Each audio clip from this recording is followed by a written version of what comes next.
Hello guys, video ഇഷ്ടപ്പെട്ടാൽ മറക്കാതെ subscribe ചെയ്യുക, സപ്പോർട്ട് ചെയ്യുക. എൻ്റെ കല്യാണത്തിന് ഞാൻ സ്വന്തമായി മേക്കപ്പ് ഇട്ട ഫോട്ടോസാണ് നിങ്ങളിത് കാണുന്നത്.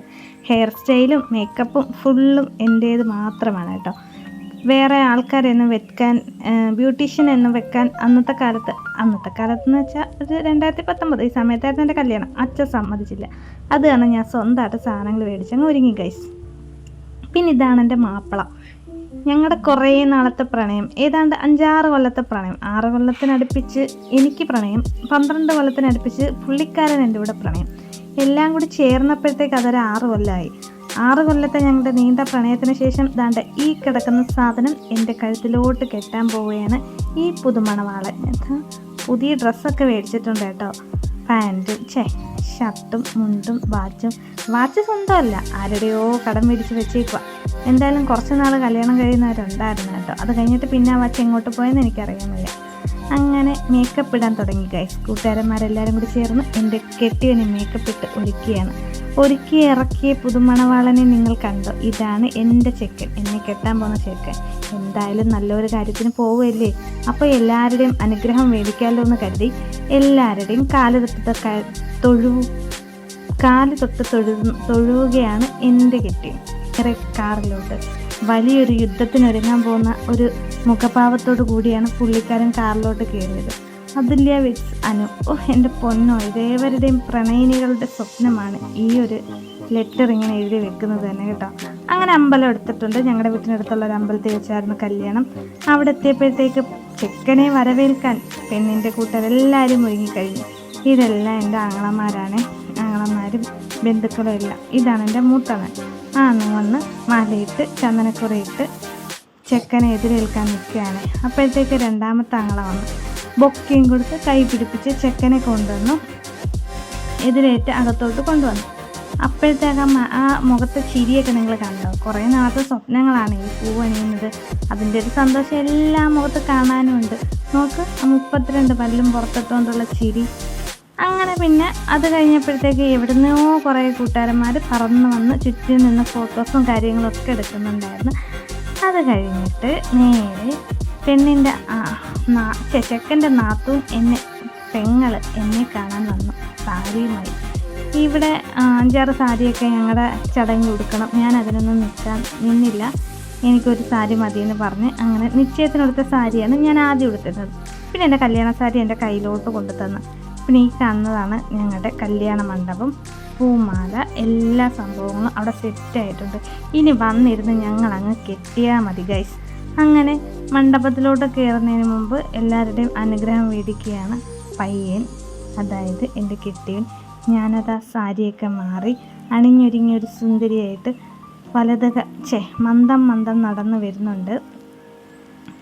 വന്നപ്പോൾ തന്നെ എനിക്ക് സന്തോഷം ഗൈസ്. എന്താണെന്നറിയാൻ വയ്യ, എന്തോ ഒരു ആഹ്ലാദം ഉള്ളിൻ്റെ ഉള്ളിലും എല്ലായിടത്തും. അങ്ങനെ വലതുകാൽ വെച്ച് ഞാൻ അങ്ങോട്ട് കയറി എല്ലാവരെയും നോക്കി ഒന്ന് തൊഴുത് അനുഗ്രഹവും മേടിച്ച് അപ്പോഴാണ് പൂജാരി കൈ പിടിച്ച് ഏൽപ്പിച്ച് ഇത് അവസാനം ചെയ്യേണ്ടുള്ളതല്ലേ, ഇതെന്തോ ഇയാൾ ആദ്യം ചെയ്തേ എന്നെൻ്റെ മനസ്സിലുണ്ട്.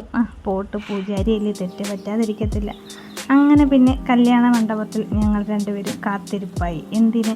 ആ താലിയെടുത്ത് കഴുത്തെ ചാർത്തുന്ന സമയത്തിനായി. അങ്ങനെ അവരുടെ അങ്ങോട്ടും ഇങ്ങോട്ടുള്ള സംസാരവും കാര്യങ്ങളെല്ലാം കഴിഞ്ഞ് ആ ഒരു ശുഭമുഹൂർത്തം എത്തിയിരിക്കുന്നു ഗൈസ്. അങ്ങനെ എൻ്റെ സ്വപ്നം പൂവണിഞ്ഞു. എൻ്റെ അല്ല, ഞങ്ങളുടെ സ്വപ്നം പൂവണിഞ്ഞുകൊണ്ട് എൻ്റെ കഴുത്തിൽ അതാ എൻ്റെ കെട്ടിയും താലി ചാർത്തിയിരിക്കുന്നു. അല്ല, എൻ്റെ എല്ലാമായി എൻ്റെ 5 താലി കെട്ടിയിരിക്കുന്നു. പൂക്കളെറിഞ്ഞ് എല്ലാവരും ഞങ്ങളെ അനുഗ്രഹിച്ചിട്ടുണ്ട് ഗൈസ്. അതെ, എനിക്കാണെങ്കിൽ സങ്കടം സഹിക്കാൻ വയ്യാതെ കരയും ചെയ്യുന്നുണ്ട് കേട്ടോ. സന്തോഷം കൊണ്ടാണ് കരഞ്ഞിരിക്കുന്ന മുഖമാണ് നിങ്ങളിൽ കാണുന്നത്. കരച്ചിനോടൊപ്പം ചിരിയുമുണ്ട്. അതെന്താ വെച്ചാൽ ആനന്ദാശ്രു അല്ലേ, ആനന്ദാശ്രു അതിൻ്റെതാ ആ മുഖത്ത് കാണുന്നത്. പിന്നെ അങ്ങോട്ടും ഇങ്ങോട്ടും പൂമാല ഇടണ്ടേ, അതും ഒരു ചടങ്ങില്ലേ. അങ്ങനെ എൻ്റെ കയ്യിൽ അച്ഛൻ പൂമാല എടുത്ത് തന്ന് ആ പൂമാല ഞാൻ അതുപോലെ എടുത്ത് എൻ്റെ കെട്ടിയോൻ്റെ തലയിൽ കഴുത്തിൽ ഇട്ട് കൊടുത്തു ഗൈസ്. അത് കഴിഞ്ഞ ശേഷം എനിക്കും പൂമാല ഇട്ടുന്നു. എന്തൊരു വെയിറ്റാണെന്നറിയുമോ ഈ തുളസിമാലയ്ക്ക്. അല്ല, പൂവും മതിയായിരുന്നു. തുളസി എന്നുള്ള പേര് മാത്രമേ ഉള്ളൂ, ഫുള്ളും കമ്പും പുള്ളി കേട്ടോ. കഴുത്തിൽ കൊണ്ടുകയറുകയും ചെയ്യും, അതുപോലെ തന്നെ നല്ല വെയിറ്റും. പൂമാല ഇട്ടപ്പോഴത്തേക്ക് എൻ്റെ എക്സ്പ്രഷൻ കണ്ടോ ഗൈസ് നിങ്ങൾ? താങ്ങാൻ പറ്റുന്നില്ല, എനിക്ക് നല്ല വെയിറ്റ് ഉണ്ടായിരുന്നു. ഇപ്പോഴത്തെ പോലെയല്ല, അന്ന് വെറും എലുമ്പായിരുന്നല്ലോ. അങ്ങനെ പൂമാല ഇട്ട് പിന്നെ അടുത്തത് താലിമാല കഴുത്തിലിട്ട് തരിക എന്നുള്ളൊരു കർമ്മമാണ് നിർവഹിച്ചു കൊണ്ടിരിക്കുന്നത്. എങ്ങനെയൊക്കെയോ ആ കഴുത്തിൽ കൂടെ ആ മാല ഇട്ടിട്ടുണ്ട്, തലയിൽ കൂടി ആ മാല ഇട്ടിട്ടുണ്ട്. അത് കഴിഞ്ഞതിന് ശേഷം അടുത്തത് ഞാൻ ഏറ്റവും കൂടുതൽ ആഗ്രഹിച്ചതും ഏത് കല്യാണത്തിൽ പോയാലും എനിക്ക് കാണാൻ ഇഷ്ടമുള്ളതുമായ ഒരു കാഴ്ചയാണ് ഇത്. അതായത് സിന്ദൂരം തൊടുന്നത്. നെറ്റിയിൽ സിന്ദൂരം തൊടുക എന്നുള്ള കർമ്മം നല്ല വൃത്തിയായിട്ട് തന്നെ എൻ്റെ കെട്ടിയോൻ നിർവഹിച്ചു.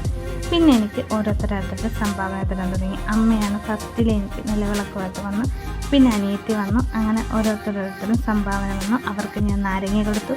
എല്ലാം ഇങ്ങനെ നടക്കുന്നുണ്ടായിരുന്നു. അതിൻ്റെ ഇടയിൽ കൂടെ ഞങ്ങളെ കൊണ്ട് ഒപ്പിടിയിപ്പിക്കുന്നുണ്ട്. എന്തിനാ ഈ ഒപ്പിടിയിപ്പിക്കുന്നത്? മറ്റേ കല്യാണ രജിസ്റ്ററിൽ ഒപ്പുണ്ടല്ലോ അത്. അങ്ങനെ എൻ്റെ കെട്ടിയവൻ എനിക്ക് ഒപ്പിടേണ്ട സ്ഥലമൊക്കെ കാണിച്ചെന്ന് ഞാനും അവിടെ ഒപ്പിട്ട് കൊടുത്തു. ഇവനെ ഞാൻ സ്വന്തമാക്കി എന്നുള്ളതിനൊരു തെളിവ് വേണ്ടേ? അല്ല, ഞങ്ങൾ കല്യാണം കഴിച്ചു എന്നുള്ളതിന് തെളിവ് വേണ്ടേ? അതിനു വേണ്ടിയാണ്. പിന്നീട് എൻ്റെ ആങ്ങളമാർ വന്ന് അവർക്ക് കൊടുക്കാനുള്ള സംഭാവനകളും കൊടുത്തതിന് ശേഷം ഞങ്ങളെ പിന്നിരുത്തി ഫോട്ടോ എടുപ്പ് തുടങ്ങിയിട്ടുണ്ട് ഗൈസ്. അങ്ങനെ അവിടെയും ഇവിടെയുമായിട്ട് ക്യാമറാമാനും വീഡിയോക്കാരന്മാരും ഫുള്ളും നിന്ന് ഫോട്ടോ എടുപ്പായി, വീഡിയോ എടുപ്പായി. എനിക്ക് ഞങ്ങളുടെ വീട്ടിലേക്ക് വീഡിയോയും പുള്ളിക്കാരൻ്റെ വീട്ടിലോട്ട് ആൽബവുമാണ് തീരുമാനിച്ചിരുന്നത്. പക്ഷേ ആൽബം ഇതുവരെ എൻ്റെ കൈ കിട്ടിയിട്ടില്ല ഗൈസ്. എങ്ങനെയൊക്കെയോ ഫോട്ടോസുകൾ മൊത്തം ഞാൻ ഒപ്പിച്ചെടുത്തിട്ടുണ്ട്. ഇനി അത് ആൽബമാക്കുന്നത് ഒരു ചടങ്ങാണ്. അതിന് ഏതെങ്കിലും കാലത്ത് എൻ്റെ കയ്യിൽ കുറച്ച് പൈസ വന്നിട്ടുണ്ട്, എനിക്കിത് ആൽബമായിട്ട് സർപ്രൈസായിട്ട് എൻ്റെ കെട്ടിയവന് കൊടുക്കാൻ. കെട്ടിയോ ഞെട്ടണം ഗൈസ്. പിന്നെ കൂട്ടുകാരന്മാരുടെ വകയുള്ള വിവാഹ മംഗളാശംസകൾ നേരുന്ന തരത്തിലുള്ള ഫോട്ടോസും കാര്യങ്ങളൊക്കെ ഞങ്ങൾക്ക് തന്ന്. പിന്നെ അവസാനം വീണ്ടും ആ പൂജാരി ഞങ്ങളെ കൈപിടിച്ച് എന്താ പറയുക, അച്ഛൻ കൈപിടിച്ച് അവനെ ഏൽപ്പിച്ചിട്ടുണ്ട് ഗൈസ്. എന്നെ പടിയിറക്കി ആ മണ്ഡപത്തിന് ചുറ്റും വലം വയ്ക്കുക എന്ന ആ കർമ്മവും ഞങ്ങൾ നിർവഹിച്ചിട്ടുണ്ട്. പിന്നെ എല്ലാവരോടും ഞങ്ങൾക്ക് വേണ്ടി പ്രാർത്ഥിക്കണം, ഞങ്ങളെ അനുഗ്രഹിക്കണമെന്നും പറഞ്ഞ് നന്ദിയും വാങ്ങിച്ച് ഞങ്ങൾ നേരെ അപ്പുറത്തൊരു കസാരയിൽ പോയിരുന്നു. അപ്പോൾ കാണാതാണ് പാലും പഴവുമായി. പാലായിരുന്നു പായസമായിരുന്നു എനിക്ക് ഓർമ്മയില്ല. അമ്മ ഞങ്ങളുടെ മുമ്പിൽ വന്നു കേട്ടോ. അപ്പോഴത്തേക്കും എനിക്ക് വിശന്നു ഗൈസ്. ഏതാണ്ട് 12 മണി കഴിഞ്ഞിട്ടായിരുന്നു കല്യാണം. വിശപ്പായതുകൊണ്ട് തന്നെ ഞാനത് പകുതി മുക്കാലോളം ഞാനങ്ങ് കുടിച്ചിട്ടുണ്ട്. വിശപ്പ് സന്തോഷമാണെങ്കിലും സങ്കടമാണെങ്കിലും വിശപ്പ് മുഖ്യം ബിഗിലേ, അത് പ്രത്യേകിച്ച് എനിക്ക്. പിന്നെ പഴവും കൊണ്ടെത്തുന്നു. ആ പഴം ഫുള്ളും ഞാനങ്ങ് കഴിക്കുകയും ചെയ്തു. അതുകൊണ്ട് കണ്ണൻ തള്ളി നിൽക്കുകയാണ് എൻ്റെ വീട്ടിൽ. ദൈവമേ, ഇവളിപ്പോഴേ ഇങ്ങനെ തുടങ്ങി, ഞാൻ എന്തുമാത്രം ഇനി കഷ്ടപ്പെടേണ്ടി വരും, ഇവളെ തീറ്റിപ്പോട്ടെ എന്നുള്ള ചിന്തയിലായിരിക്കും ആ നോട്ടം. പിന്നെ ഞങ്ങളുടെ വീട്ടുകാരും അവരെ വീട്ടുകാരും എല്ലാവരുമായിട്ട് നിന്ന് കുറേ ഫോട്ടോസും ഒക്കെ എടുത്തതിന് ശേഷം പിന്നെ അതൊരു ചടങ്ങല്ലേ, എന്താ പറയുന്നത്, എല്ലാവരെയും പിടിച്ച് നിർത്തി ഫോട്ടോ എടുക്കുക എന്നുള്ളത്. അങ്ങനെ കൂട്ടുകാരും വീട്ടുകാരും ബന്ധുക്കാരും സ്വന്തക്കാരും എല്ലാവരും വന്ന് ഞങ്ങൾ ഫോട്ടോ എടുപ്പായി തകർപ്പായി. ഇതാണ്ട് ഇതുപോലത്തെ സംഭവം മുതൽ എൻ്റെ പേര് സ്നോ സ്പ്രേ ഒഴിപ്പായി. എന്താ പറയുന്നത്, ആകെപ്പാട് ബഹളം. ഇതിൻ്റെ ഇടയിൽ കൂടെ എൻ്റെ കെട്ടിയനൊരു കണ്ണാടിയും അവന്മാർ സെറ്റാക്കി കൊടുത്തിട്ടുണ്ടായിരുന്നു കേട്ടോ. ഇപ്പോൾ വരും എനിക്കും ഒരു കണ്ണാടിയായിട്ട്. ആ സമയത്ത് ഇതൊക്കെ ഒരു ട്രെൻഡായിരുന്നു. അങ്ങനെ കണ്ണാടി കൊണ്ടുവന്ന് എനിക്കും തന്ന്. പിന്നെ ഞങ്ങളാകെപ്പാടെ ബഹളമായി, കളിയായി, ചിരിയായി, സന്തോഷമായി. നിങ്ങൾക്കറിയാമോ ഗൈസ്, ഈ ഫോട്ടോ എടുക്കുന്നതിൻ്റെ ഇടയിൽ കൂടെ ആരൊക്കെയോ മുട്ടസൂചി കൊണ്ട് എൻ്റെ കെട്ടിയൻ്റെ കുണ്ടിയിലിട്ട് കുത്തുന്നുണ്ടായിരുന്നു. അതിൻ്റെ ഒരു എക്സ്പ്രഷൻ ആ മുഖത്ത് കാണിക്കാതെ ചിരിച്ചുകൊണ്ടിരിക്കുന്ന കണ്ടോ. അതെങ്ങനെ മുട്ടസൂചി കൊണ്ടിട്ട് പോലും അറിയാൻ വയ്യ. അത്രയ്ക്കും മതി മറന്ന് സന്തോഷിച്ച് നിൽക്കാൻ ഞങ്ങൾ 2 പേരും കേട്ടോ. സ്വപ്നം പൂവണിഞ്ഞില്ലേ, അതിൻ്റെ സന്തോഷമാത്. എന്തായാലും അങ്ങനെ നിർത്തി കുറേ പോസും കാര്യങ്ങളൊക്കെ ചെയ്ത് ഞങ്ങൾ കുറേ ഫോട്ടോസും ഒക്കെ എടുത്തതിന് ശേഷം പിന്നീട് നമ്മുടെ ഒറ്റയ്ക്ക് നിർത്തിയിട്ടുള്ള കുറേ ഫോട്ടോസ് ഉമ്മ വയ്ക്കുന്ന കണ്ടോ. എൻ്റെ ചെവിയിൽ ഒരു ഉമ്മ തന്നു. പിന്നെ എൻ്റെ കണ്ണുകളിൽ നോക്കിയതാ ഇങ്ങനെ നിന്നു, ഇതെങ്ങനെ നിന്നു, ഇതിങ്ങനെ നിന്നു. അങ്ങനെ കുറേ പോസുകളിൽ കുറേ ഫോട്ടോസ്. എല്ലാ ഫോട്ടോകളും എനിക്ക് ഇഷ്ടപ്പെട്ടു കേട്ടോ. എനിക്ക് ചിരി വന്നു ഗൈസ്. അങ്ങനെ ഞങ്ങളുടെ കല്യാണം കഴിഞ്ഞ് സന്തോഷത്തിൽ ഞങ്ങൾ ഉണ്ണാൻ പോയിരുന്നു. അവിടെ ശോകം ഗൈസ്, ആകെപ്പാടെ ശോകം. അപ്പോഴത്തേക്ക് അവിടുത്തെ ഫുഡ് ഏകദേശം തീർന്നിട്ടുണ്ടായിരുന്നു കേട്ടോ. അവസാനം ഇവന്മാർ ഞങ്ങൾക്ക് 2 ഇലയും കൊണ്ടെത്തി. ഒരു ചട്ടിക്കകത്ത് കുറച്ച് ചോറും കുറച്ച് അച്ചാറും എന്തോ ഒരു സാധനവും. നല്ല വൃത്തിയായിട്ടൊന്ന് ഫുഡ് കഴിക്കാൻ പോലും പറ്റിയില്ല. ആ ചട്ടിയിലെ ചോറാണ് ഗൈസ് ഞങ്ങളന്ന് കഴിച്ചത്. ചോറ് അത് മറ്റവർക്ക് കിട്ടുന്നതിന് മുമ്പ് നമുക്ക് കിട്ടിയെന്നുള്ള സന്തോഷത്തിൽ ഞങ്ങൾ ചോറ് വാരി തിന്നു. അത് കഴിഞ്ഞതിന് ശേഷം ഞങ്ങൾ വീട്ടിലോട്ട് പോയാണ്. വലിയ ദൂരമൊന്നുമില്ല, 10 അല്ലേ. എന്ന് കരുതി വീണ്ടും അച്ഛനമ്മമാരുടെ അനുഗ്രഹമെല്ലാം മേടിച്ചുകൊണ്ട് ഞങ്ങൾ വീട്ടിലോട്ട് പോകുന്നു. ഒരു കാറ് കൊണ്ടുവരാതെ സ്കൂട്ടിക്കകത്താണ് ഇവന്മാർ ഞങ്ങളെ വീട്ടിലെത്തിച്ചത് കേട്ടോ. അടുത്തല്ലേ, സ്കൂട്ടിയിലുള്ള പോകാനുള്ള ദൂരേ ഉള്ളൂ എന്നായിരിക്കും ഇവന്മാർ കരുതിയത്. ആ കാണുന്നത് കണ്ട അതാണ് എൻ്റെ വീട്, ഈ കാണുന്നതാണ് എൻ്റെ കെട്ടിയൻ്റെ വീട്. അങ്ങനെ ഞങ്ങൾ ഇതാണ്ട് വീട്ടിൽ വന്ന് എൻ്റെ അമ്മായിയമ്മ നിലവിളക്ക് തന്ന് എന്നെ എന്തോ എതിരേറ്റ് അകത്തോട്ട് കയറ്റുകയാണ് ഗൈസ്. അതാണ് നിങ്ങൾ കാണുന്നത്. കുഞ്ഞൊരു വീടാണ് ഈ പുള്ളിക്കാരൻ്റെ. എല്ലാവരും ഭയങ്കര എന്താ പറയുക, ഇപ്പോൾ ഈ സമയത്ത് ഞാൻ ആ ചുറ്റുമുള്ളവരെ ഒന്നും കാണാനോ എടുക്കാനൊന്നും നിന്നിട്ടില്ല. കാരണം നമുക്ക് ടെൻഷനായിരിക്കും. അങ്ങോട്ട് വന്നപ്പോൾ മുതൽ എനിക്ക് ടെൻഷൻ. അവിടെ വന്നപ്പോൾ വീണ്ടും പാലും പഴവും വന്നിട്ടുണ്ട് ഗൈസ്. ചോറൊക്കെ കഴിച്ച് വയറ് നിറഞ്ഞിരിക്കുന്നത് കാരണം ഈ പാല് ഫുള്ള് ഞാൻ കഴിക്കാൻ നിന്നില്ല, പഴവും ഞാൻ ഫുള്ള് കഴിക്കാൻ നിന്നില്ല. കുറച്ച് കഴിച്ചിട്ട് ബാക്കി ഞാനങ്ങനെ കൊടുത്തു. പിന്നീട് അവിടുത്തെ ആ പരിപാടികളും കാര്യങ്ങളും എല്ലാം ഒരുവിധം സെറ്റായി. ആരൊക്കെയോ അവിടെ നിന്ന് എന്തൊക്കെയോ കമൻറ്റുകളൊക്കെ അടിക്കുന്നുണ്ട്. അതിനെല്ലാം എൻ്റെ കെട്ടിയവൻ ചിരിക്കുകയും ചെയ്യുന്നുണ്ട്.